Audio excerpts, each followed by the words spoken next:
All right. What time is it? Are we on time right now? Are we holding? Cool. I guess everyone's here. Thank you for showing up for the last talk. Thank you for still being, awake enough to listen to my dumbass. And thank you very much to LayerOne for having me out here. This is kind of not a conventional talk for a security con in many ways. You hear a lot about code and you hear a lot about, all the real important technical matters that you've been seeing featured on all these talk tracks. And Noid was like, I don't know, maybe. I dig hearing you talk about guns, but let's see where this goes. I like to mention this not only because I like injecting locks into our lives as much as we ever can, like where can you put better locks that you didn't think you could, but also because I really think it applies to a lot of us who have to travel a lot and fly a lot. And most of you probably are flying not for pleasure but for work because you've got gear, you've got shit you want to take. The more the regulations have tightened how much you can bring easily onto the plane, like you can't bring 9 laptops without looking like a big asshole, scanning them all through. So you have to pack it in your checked luggage. We're putting more and more expensive stuff in our checked bags so we can do our job, and our bags don't have any real security outside of this sort of a solution.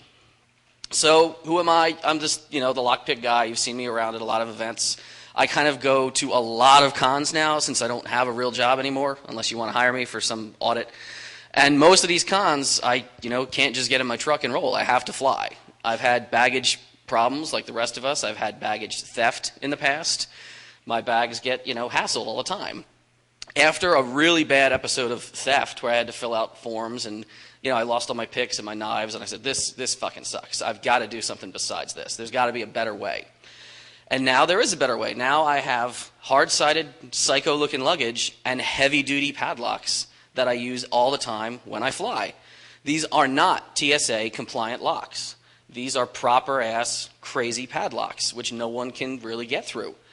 You might think that's not allowed. It, in fact, is allowed. And the reason it's allowed is because I fly with firearms every time I get on a plane.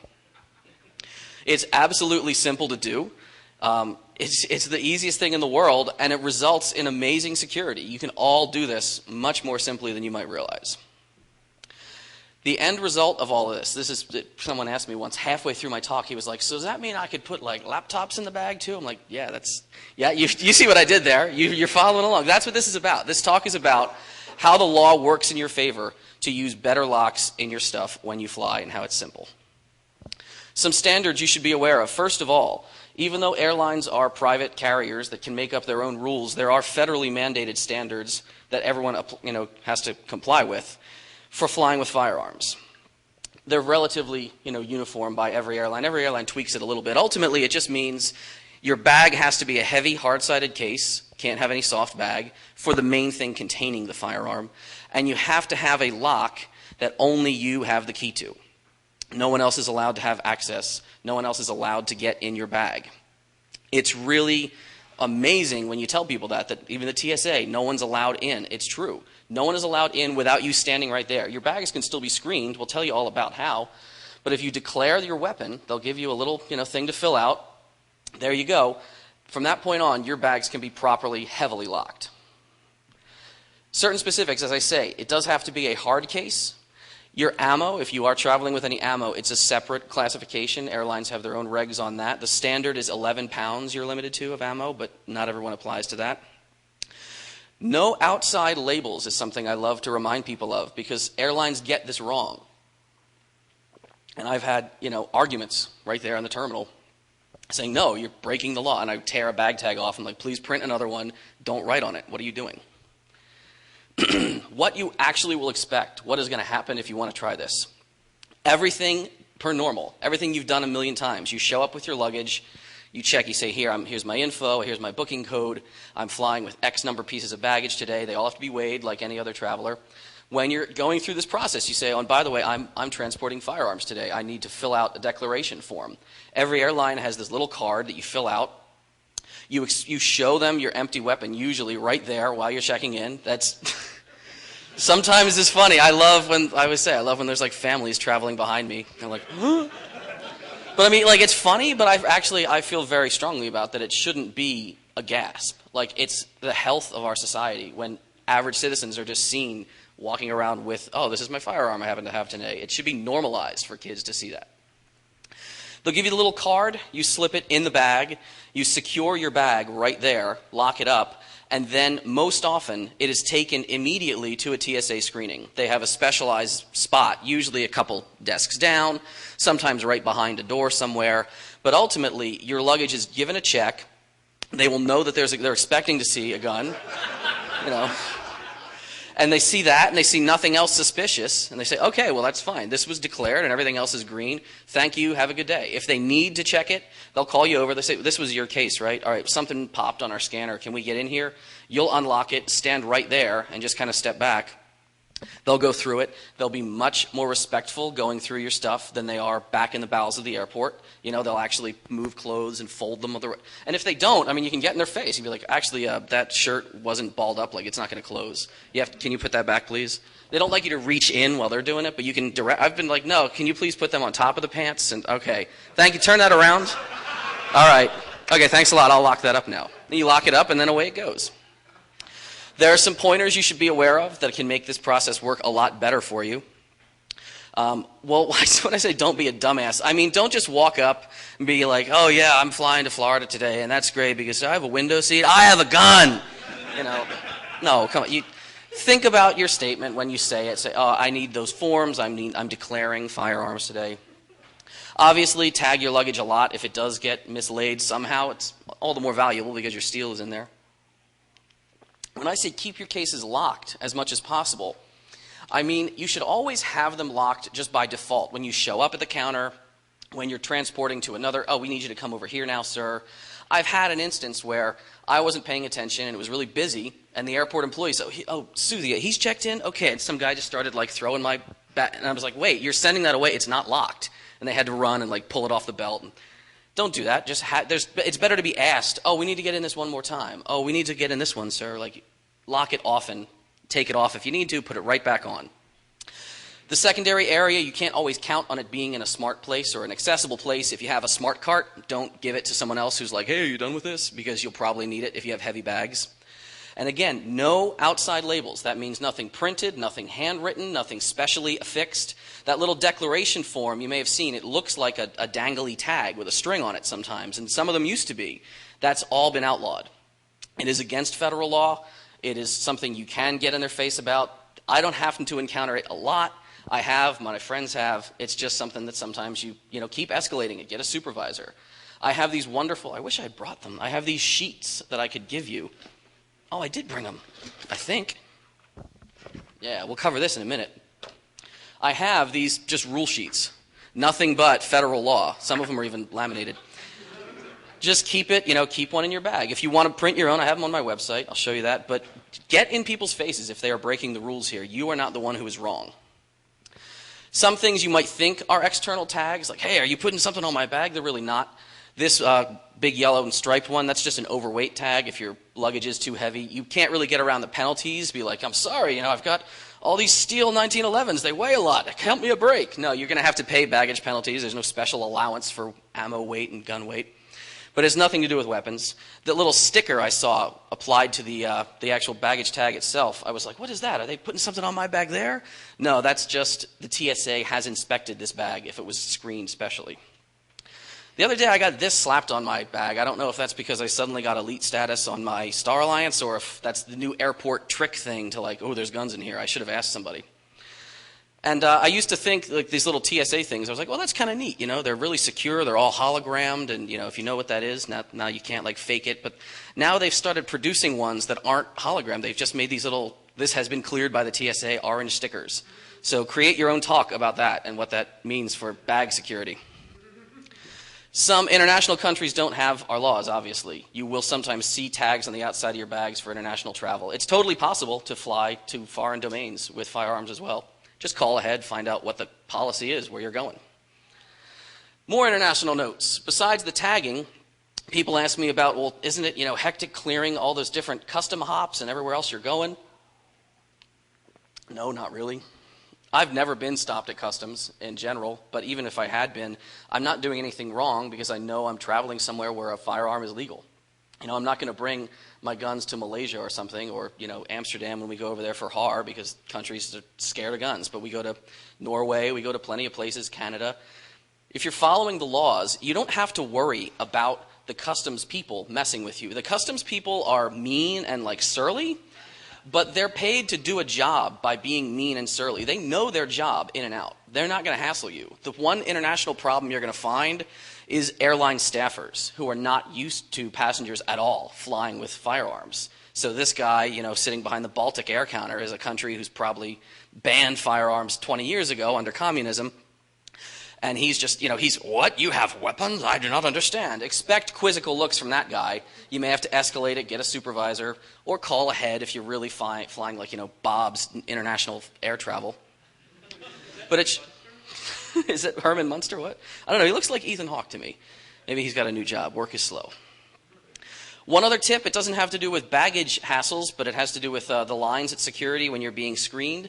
How many people have ever had something in your bag that they didn't like and they frowned upon it and they yell at you and ask you to throw it out? Right. Exactly. I like to tell people it's a smart thing.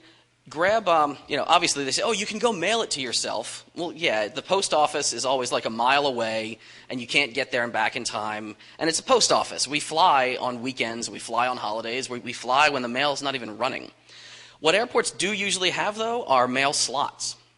If you carry a forever stamp on an envelope or a self-addressed priority pre-stamped envelope, you can easily throw whatever you had that they were bitching about in an envelope, shove it in, you know, a mail slot, which is, there are probably more places than you realize. When you go home, look at the airports. If you're flying home, look for mail slots. You'll see them everywhere.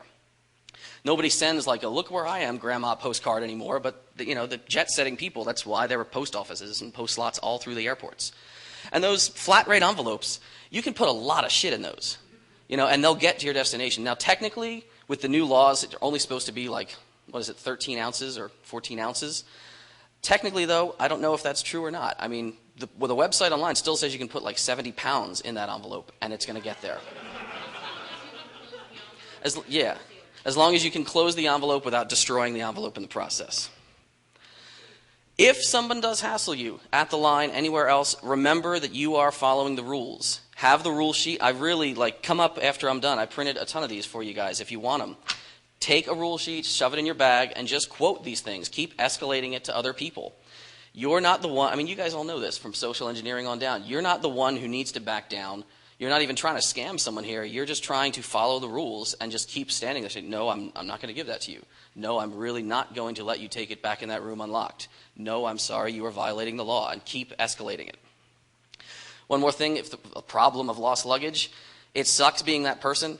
It sucks having your bag misrouted. Most bags, by the way, we all have had kind of a weird thing. Most bags, even the ones that are lost, get to you eventually. So if it doesn't get lost forever, which is pretty rare, it will come back to you after you fill out the paperwork, and sometimes they ship it to you.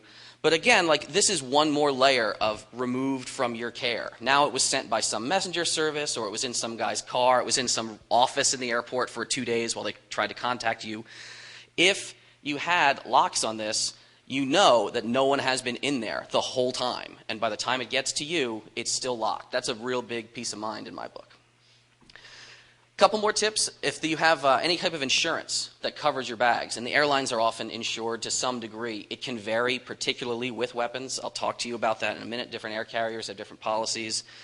Is it possible, to play with weight? If you're like me and you're using a really psycho padlock that weighs a few pounds, and if you're traveling with, kind of a heavy pistol that weighs a few pounds, it's possible, I wouldn't recommend it, to put your bag on the belt. If you're like a lot of us who are right on the bubble, how many people weigh their bags at home before they go to the airport? Yeah, because you're traveling all this shit. So you got your 49 pounds, and they check you in, and you say, oh, I'm traveling with weapons, and here, you put the weapon in, you put the lock on. Maybe that added a few pounds that weren't factored in. I wouldn't recommend that, but I had to do it once, and it worked out pretty well. Can you put a firearm in a hard case inside of another case? Yes, you can. There are some really nice cases. This is a TSA-approved case that CHS let me check out here. There's a couple of things I will say about that. One, it defeats this whole, I am extra locking all my other stuff idea. You could put this in a duffel bag, and it's allowed. It's also, however, the only way that I am aware of that firearms have been stolen from luggage in the past.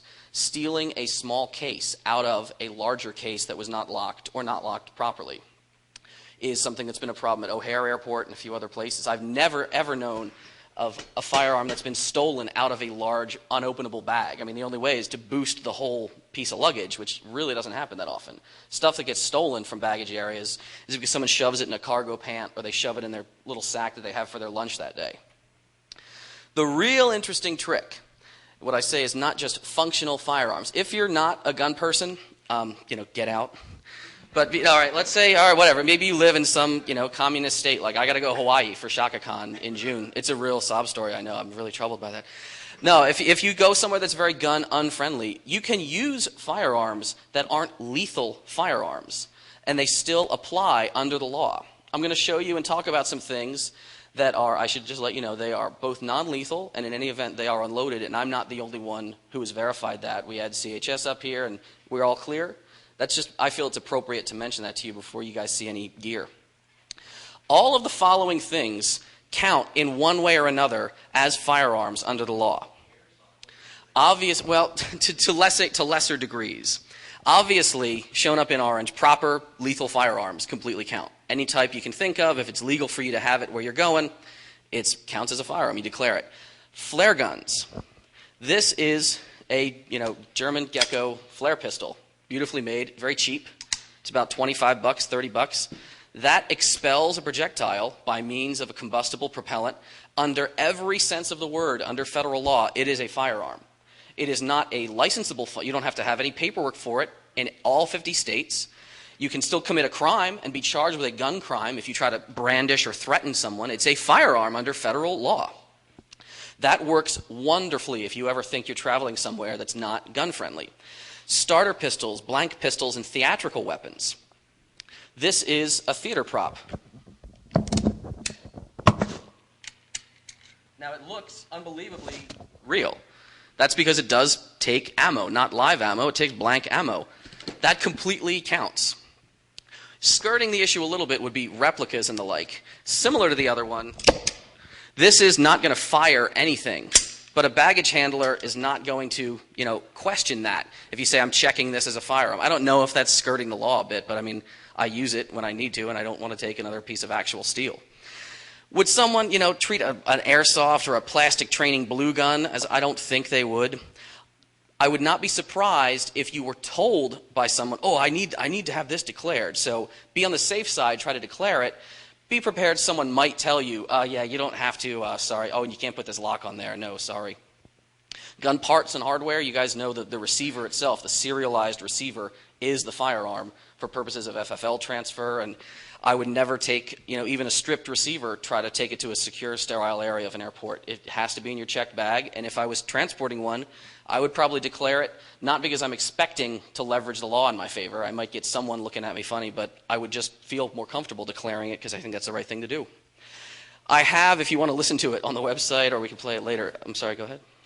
So in the case of the receiver, wouldn't that be a situation where you'd want to check it anyway for possible insurance reasons if it is stolen? You're saying, yeah, in the case of the receiver, would I want to check it for, I would not just to comply, but I would want to check it for all those purposes, but I would be surprised. I would not be surprised if someone said, I don't think we have to declare this, sir. Yes, Noid. What about sound suppressors? Question, what about sound? I've never thought about that because a sound suppressor under the NFA is legally the weapon itself. I would expect that it's a good idea to declare it just because you are under the law, you are transporting a weapon through this air carrier. I would expect quizzical looks and people who don't understand. Actually, kind of a bit loaded because I know for a fact on Alaska Airlines they do consider it a firearm. If I was traveling with a can and nothing else, I still actually have to declare it as a firearm and keep it with the same treatment. I don't know about other airlines though. I know I know one airline, I can't remember which one. I know there is an airline that despite the fact that you could fly with firearms on them, they specifically say no sound suppression devices. Interesting. Yeah, a lot of airlines have really strange one-off policies that don't conform. I honestly don't know how that's fair and proper, considering they're a common carrier. They should not be able to interfere under the the Gun Owner Act. I don't think that you're allowed to be interfered with in interstate transportation of your own weapons, but that's a whole other spiel. Speaking of other airlines, I have whole reports on my site, which I'll get into, about how every airline measures up. I think I even added that slide at the end here. If you just want to be double sure, I have a whole phone call, by the way, with the TSA talking about flare guns specifically. And they're getting, you can hear who I talk to, you can hear her quote the rules, and she's saying, oh, absolutely, flare guns, blank guns, they're absolutely firearms. Because I've had other TSA people say no, and I'm like, dude, call this number and speak to Nancy. She'll tell you. But yeah, I mean, that's all up on the website too. Oh yeah, how do the carriers rate? How do they all stack up? Well, you can read in much greater detail on the packing site how I came to these determinations. Ultimately, I said, here's the federal standard. Consider, hard case, 11 pounds of ammo, blah, blah, blah. How do airlines deviate from that? What extra policies do they have? Sometimes they will have what I'll consider idiot packing policies where they don't let you put an infinite number of firearms in one piece of luggage. They'll say, oh, you can only have 3 long guns or 5 handguns. It's designed to make you use more bags and pay extra bag fees. It's very transparently retarded. Sometimes they are fussy about ammo, whether it can be in the same case or not. The federal law has no problem with it. Some airlines do. Some don't like if your ammo is in anything other than the original box. All of this is in great, great detail where I break it all down on the site. In fact, do I have a little? No, I don't have a little. Oh, well.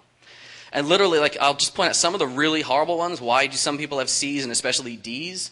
Northwest Airlines actually recommends on their site and customer care line the use of TSA-approved search alert locks, even though this is illegal under federal law. They not only do they dissuade you actively multiple times in their text from bringing weapons, they say that they will not allow any insurance coverage. The purchasing of new insurance and their existing insurance does not cover any firearms. They are just one of the most anti-gun airlines I've ever seen. And I was, sorry? They're cheap. They are cheap, yes. Well, Southwest is pretty damn cheap. And Southwest is up there in the A column. Now, individual experience is a different matter. Everyone can report the occasional boneheaded staffer. But this is just about how their policies as a whole rate. One last little tip, it is possible, sometimes people ask me, like, dude, doesn't this add a lot of hassle? Doesn't it delay you? I'm like, well, I always get to the airport really responsibly early, but sometimes I skip past people when I'm checking weapons. Why? Because if you walk up and you, let's say, grab a sky cap, you say, hey, man, can I do these bags here? And, oh, here you go, and you throw $5 at him. And as he's putting them on his cart, you say, oh, by the way, I'm flying with firearms today. I don't think I can curb check these. And the sky cap, all the time, for me anyway, they're like, oh, yeah, you can't, but here, come on in. And they'll just lead me in past long rows of people because they all know, the check-in agents. They all work together and they smoke together. They'll be, hey, Sylvia, can you come over here and help this man out? He's traveling with firearms today. And the guy's like sticking around. He wants to see what I'm traveling with. And ask him to stick around because they know you have to get to that secondary area. And they'll be the ones who will help you get your stuff over there. Don't count on that secondary area ever being as convenient as you think, especially certain airports that have grown too fast and didn't plan well. LAX is a mess. Newark and some other places, the secondary areas, kind of around the corner. You'll try to get people who are like, okay, unlock these and we'll take them in this room. And I said, or you could just go ahead and take them in the room, according to the law. And if there's a problem, I will come open them. Well, I don't think we can do that. I said, well, why don't you cross that bridge when we get to it? Send it through the rapid scan machine and you'll tell me if this is all moot anyway. And they come out, oh yeah, you were fine, sir. I've had international travel where there simply is no secondary area. They're not set up for it. And if you would believe this was in Newark as well, I was called at the gate. I was paged. And I said, yeah, what do you need? I'm flying today. I'm not this traveler. I said, oh, well, we needed to get in one of your bags. And I said, oh, did the scan? He said, yeah, well, we see you're traveling with firearms. We need to get in one. I said, oh, okay, where do you want me to go? He's like, well, the bag's way down in the thing. Can you have your key? I'm like, no. And I had to go back and I had to get a supervisor and another supervisor. And in the end, and I'm not the only one this has happened to, they brought the bag to the gate. And they opened it, like right around that little jetway corner. And I'm sitting there, I'm like, okay, firearms out. They're not allowed to touch your firearms when the TSA inspects things. They'll have to either just stay away from it or they'll say, can you put that aside for a second? And they went through and they said, oh, okay, you're taking all these locks. What are all these handcuffs for? And, I get that a lot. Handcuffs I don't have it on the sheet, but handcuffs are legal. There's a story of someone who was arrested at an airport for outstanding warrants. It's on the TSA's website. And the article goes on to say he was carrying all these other things, handcuffs. At no time did anything Mr. Smith possessed was illegal. Simply he was arrested on a warrant charge. So you're allowed to have handcuffs anywhere you want in the airports, apparently, even though I get yelled at for that. And now I just don't even blink. I'm like, oh, they're for rough sex. I don't even try to, I just make up fucking answers. I don't even say I'm going to a security con and I'm teaching this, gringo game. So that shuts them up pretty fast. But yeah, literally, you can skip ahead. You can do a lot of things. This is not hard at all, and it's not expensive. Yes, Zach. So I have a very thick silver necklace, and I was coming through airport in Dublin. Mm-hmm. Sorry. And it's so my bag gets flagged, and they pull it aside, and the guy says very quietly, really, do you have handcuffs in here? And I'm like, no, but I think I know what you're looking for. And he certainly thought I was having handcuffs for a bit of pleasurable purposes. Absolutely, but yeah, and he was absolutely fine about it. But they saw it and they're like, holy crap, that looks like handcuffs, and I got flagged immediately. Mm-hmm. But good thing that you got through. The question then becomes, why didn't you have handcuffs for pleasure purposes if you were traveling to someplace? Oh, I checked it. You checked them. Great. I sometimes get asked, just because all the time we're at the village, what locks are the best locks out there? We don't work for any of these companies, but I'll give you the real quick rundown. It's possible to get incredibly good security in the sense of unpickable practically, and in some cases almost uncuttable security within a budget. If you don't worry, and most people shouldn't worry at least, of bolt cutters on your bags, if you don't think someone's going to be breaking into your bags, that little Abloy executive model, it's a full Protect core. If you've been in the village, you know what we're talking about with the Abloy rotating disc. That's a Protect padlock, key retaining lock. It's a boron reinforced shackle, so cutting and even bolt cutting is going to be damn hard in a small lightweight package. When I travel with the Pelican cases for all my long guns, that's just what I throw on there. You can get the little discus lock, the 2070. I love the Abloy puck. It's a Protect core in just an insane freaking package for not serious money. And also I love that it doesn't look like a lock. The other locks, they're a little higher end, but they clearly look like locks. And someone asked me once, isn't that a risk in the airport? Like the bag throwers say, oh, there's something good in here. It's a valid concern. I'm not going to say that there aren't some malicious people out there working in bag transport, and I'm not going to say that their interest doesn't get piqued when they see a lock. If it's a serious lock on a serious case, that's enough to dissuade them. But I like that this, once it's on there, it just kind of looks like a weird clasp or something. As far as luggage, tight luggage on a budget. If you're curious what this is that I'm traveling around with all the time, it's really effective. It's a used mortar round case. These are unbelievably available. They are cheap. They are rugged as all sin. They're a little heavy. This is about 20 pounds empty. So, I'm really limited to 30 pounds of gear. And I'm on the bubble all the time. They don't have a nice heavy hasp, so I throw one on from Home Depot, weld or, spot tuck the screws in place. But that is a $15 case. You can get a ton of them for however much gear you have. So for no money, seriously psycho luggage, and for no real hassle, seriously ironclad security with proper padlocks, easy to do. Thank you so much. I'll talk to you and have questions.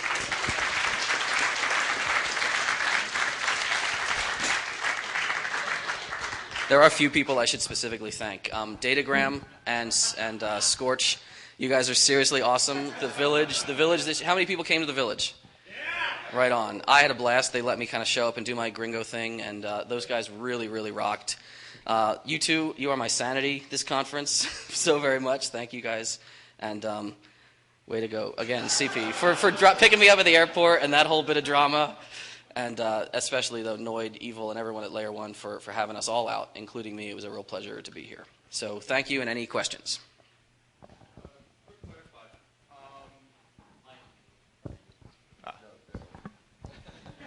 Is just carrying a single firearm enough to lock all your cases, or are you required one per case?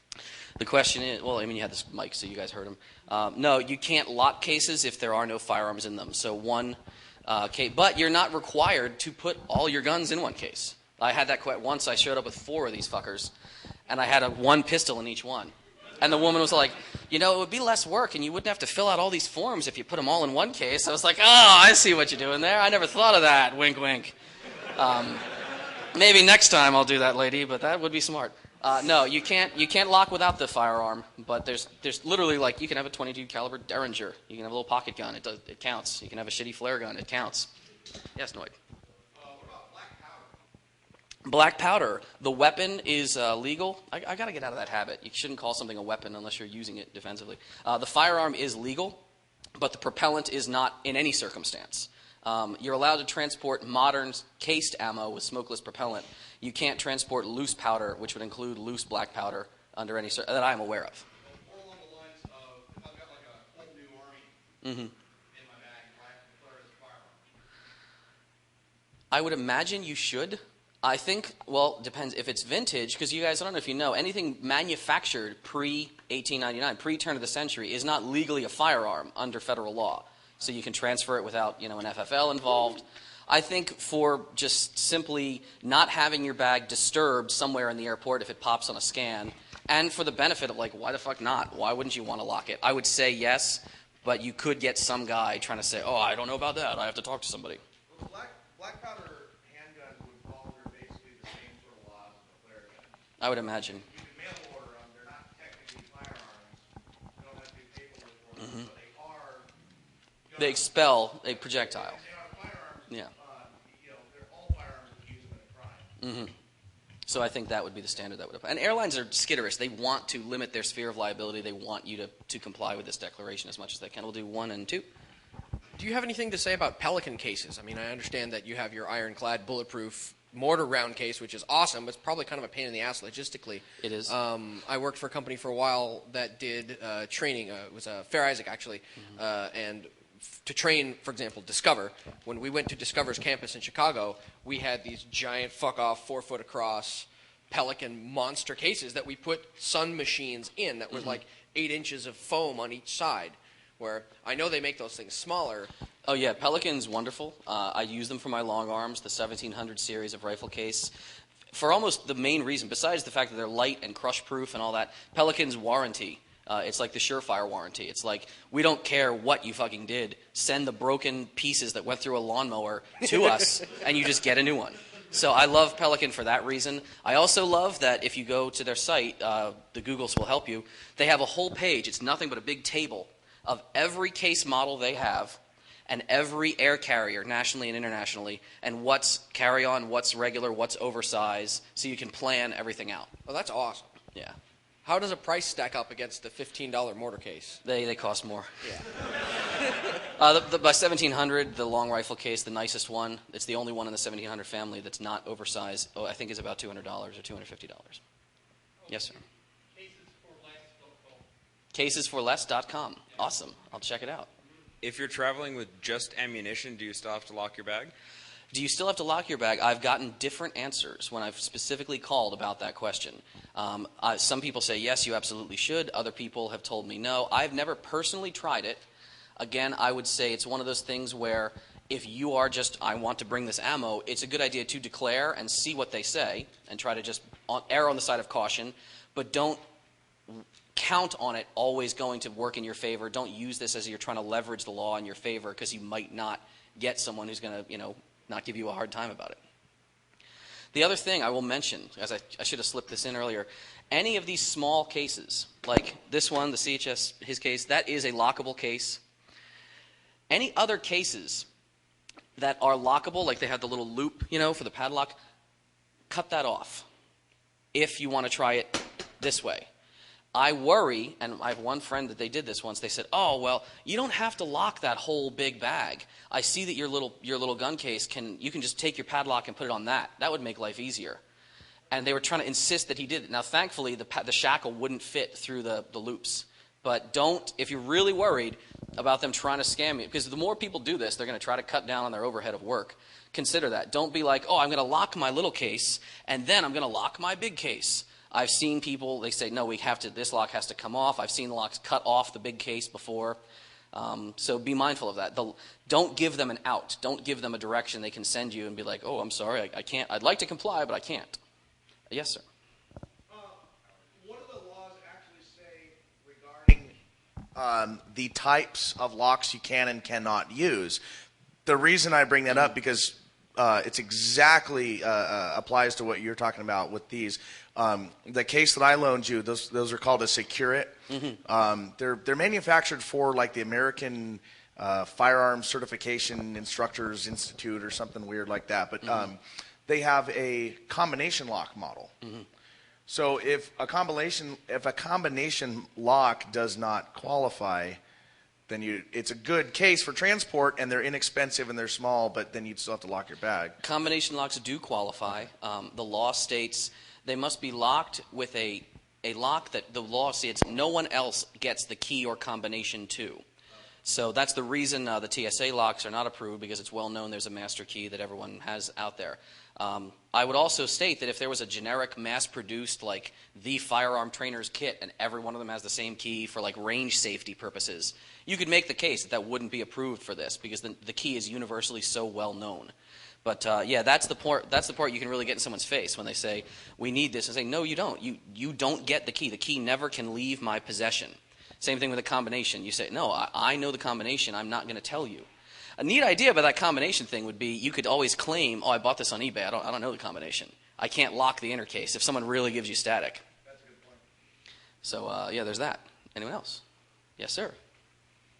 So whenever you are, once you're out to your destination with your firearms, how do you usually properly keep them where you're staying? I mean, it's not really about the traveling part, but, once you're there, how do you secure your firearm at your destination? So getting to and going beyond the airport itself, there's a few things we should definitely cover. Tied to it, and I'm going to get to yours, I should mention the airlines don't know where you live and are coming from, and the airlines don't know where you are ultimately staying.